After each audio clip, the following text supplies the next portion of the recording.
Camille, ce phénomène m'a toujours fasciné, mais je n'ai aucune idée de comment cela fonctionne. Pourrais-tu nous en dire un peu plus? C'est très simple, la foudre se forme à partir de cumulonimbus. À l'intérieur de ce nuage, les particules lourdes, les gouttes d'eau, se trouvent en bas du nuage. Et les particules légères, les cristaux de glace, se trouvent en haut du nuage. Ainsi, le frottement entre ces deux types de particules entraîne l'électrisation du nuage et la séparation des charges. Tu nous as parlé de charges positives et négatives, mais quel est leur rôle dans l'électrisation du nuage? Ces charges électriques sont à l'origine de la formation des éclairs. De manière très simplifiée, le nuage est soumis à des courants ascendants et descendants, créant des chocs entre les particules légères et les particules lourdes. Des charges négatives sont donc en bas du nuage et les positives sont en haut. Ces nombreux chocs vont donner naissance aux charges électriques qui créent ensuite un éclair. Lorsqu'un éclair touche le sol, il y a transfert de charge qui permet de rétablir la stabilité énergétique.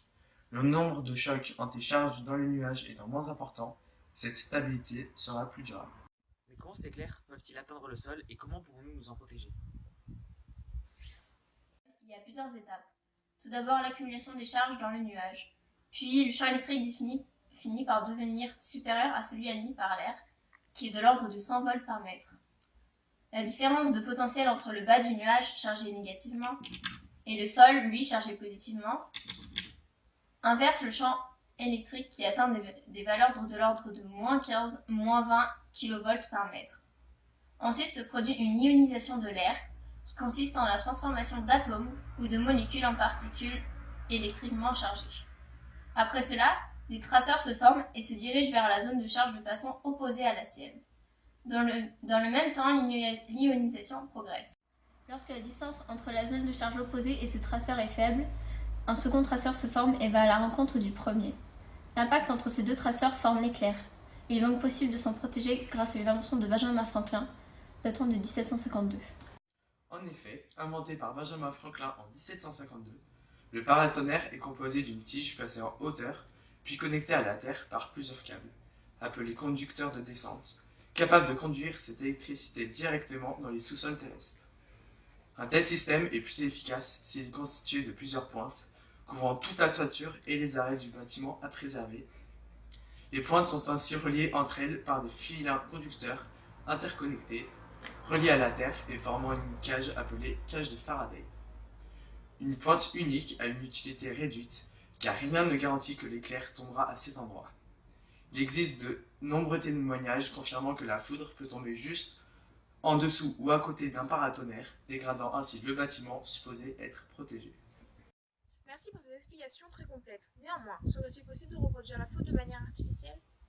Oui, grâce aux générateurs à haute fréquence qui forment un arc électrique. Or, la foudre est un arc électrique de grande dimension qui permet l'écoulement des charges électriques entre les nuages ou entre les nuages et la Terre. Explique-nous donc comment fonctionne cette machine et comment se forme l'arc électrique. Pour qu'un arc électrique puisse se former et être visible, il faut que le milieu en question soit de forme gazeuse et isolant, par exemple l'air. Il faut qu'il y ait ionisation dans le milieu. L'ionisation consiste à rendre les molécules neutres de départ chargées à l'arrivée. On peut imaginer une chaîne de molécules ionisées, ce qui crée un passage pour les électrons et l'électricité peut donc circuler. L'ionisation est seulement possible si la différence de potentiel ou de tension entre deux points est suffisamment grande pour que la charge électrique puisse aller d'un point à l'autre. Plus la distance à franchir entre les deux points est grande, plus il va falloir une différence de potentiel importante. La foudre est la 20e cause de décès à travers le monde. Il y a 10 à 20 morts par an en France. Si cela peut tuer des personnes, alors la puissance d'un éclair doit être très importante. N'est-ce pas dangereux d'utiliser une machine de la sorte? Dans ce générateur à haute fréquence, la tension est de l'ordre du kilovolt. Or, un éclair émet une décharge pouvant aller jusqu'à 100 millions de volts. Le courant étant très faible, il y a peu d'énergie, donc l'arc électrique sera petit. Le phénomène de la foudre peut être illustré de cette manière, sauf que dans ce cas-là, il y a danger. Et avec les moyens actuels, pouvons-nous égaler la puissance de la foudre? À ce jour, notre capacité à créer un éclair artificiel est loin d'égaler la puissance d'un véritable éclair. De nombreux scientifiques ont tenté d'égaler la puissance d'un éclair sans jamais y parvenir. Tu parles d'une puissance extraordinaire, mais alors la foudre doit provoquer énormément de dommages. Et oui, la foudre crée de gros dégâts aussi bien matériels qu'humains. Et oui Chloé, savais-tu que la foudre était responsable de 20% des feux de forêt? Oui, je savais que certains feux de forêt étaient dus à l'impact de la foudre. mais pas que ce chiffre était si important. Pourtant, on entend dire que seulement 10% des éclairs atteignent le sol. D'ailleurs, Camille, dis-nous où est-ce que la foudre tombe le plus? Alors parmi les 10 endroits les plus touchés au monde, il y a en première position le lac Maracaibo au Venezuela. Le Congo est un lieu particulièrement touché par la foudre puisque 7 sur les 10 positions de ce classement lui reviennent. Le Cameroun et le Pakistan sont aussi beaucoup touchés. Mais tous ces pays sont des endroits où le climat est plutôt chaud, non? Tout à fait, Romain. L'air chaud de ces pays génère une instabilité électrique au sol. La foudre est donc responsable des feux de forêt, mais ce ne sont pas les seuls dégâts créés par ce phénomène. N'est-ce pas, Romain? Non, la foudre est aussi un phénomène très meurtrier, car c'est la 20e cause de décès dans le monde. C'est énorme, n'est-ce pas? La foudre peut aussi créer dans le pire des cas des incendies, par exemple dans un immeuble s'il y a court-circuit, ou dans le meilleur des cas, faire disjoncter les compteurs. Il peut aussi créer des électrocutions et tuer des personnes. N'avez-vous jamais remarqué lorsque vous écoutez la radio ou regardez la télévision et qu'un éclair tombe, qu'un brouillage apparaît pendant quelques secondes? Ah si, maintenant que vous le dites, mais je n'avais jamais réellement fait un lien. Mais si la foudre est si puissante que ça, l'exploiter serait-il envisageable? Oui, c'est en effet un moyen qui pourrait à petite échelle possiblement stocker de l'énergie électrique. Mais on ne va pas faire l'expérience tout de suite, on se contentera de la maquette précédente, parce que je n'ai pas envie de m'embraser tout de suite. Parlons théorie. Quelles conditions devraient être réunies pour pouvoir exploiter et stocker la foudre? Voyez-vous, ce récipient va schématiser la bouteille de lead, qui est constituée de verre épais servant d'isolant, de 2 surfaces métalliques, l'une à la surface de la bouteille, l'autre au fond, et d'une électrode terminée par une boule dont la tige traverse le bouchon isolant et vient en contact avec la couche métallique intérieure. On pourrait placer la bouteille de lead à côté d'une surface d'eau, car elle bénéficierait de la proximité d'un milieu qui a la particularité d'attirer la foudre. Mais vu que je ne souhaite pas non plus servir de combustible à un brasier, tu as raison, on ne va faire que de la théorie. Dans l'idéal, il faudrait qu'il y ait des tuyaux ou des câbles qui permettent de transmettre cette énergie sous forme d'électricité au foyer environnant.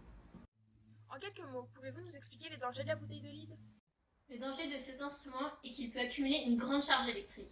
Une fois la capacité maximale de la bouteille atteinte, elle peut se décharger instantanément en produisant un arc électrique de grande énergie. Celui-ci peut provoquer un choc électrique mortel chez l'expérimentateur et peut endommager de manière irréversible les appareils électroniques à proximité.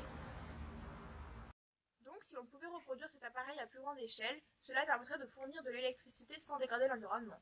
La foudre est un phénomène naturel, donc tout comme on exploite l'énergie du soleil ou du vent, on pourrait exploiter la sienne. Mais c'est une idée splendide, ça. On pourrait donc révolutionner le monde, là.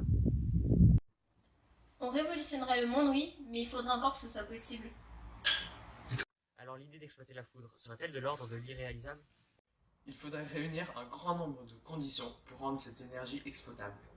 Mais nous avons encore beaucoup de conditions à respecter pour y arriver. Mais alors, quelles sont-elles? Il faudrait que la foudre soit un courant continu, qu'elle tombe uniquement dans la bouteille de lead et fréquemment. Autrement, il y aurait de nombreuses périodes où l'on serait privé d'électricité. Même si on imaginait ne pas en faire notre unique source d'électricité, cela serait-il impossible?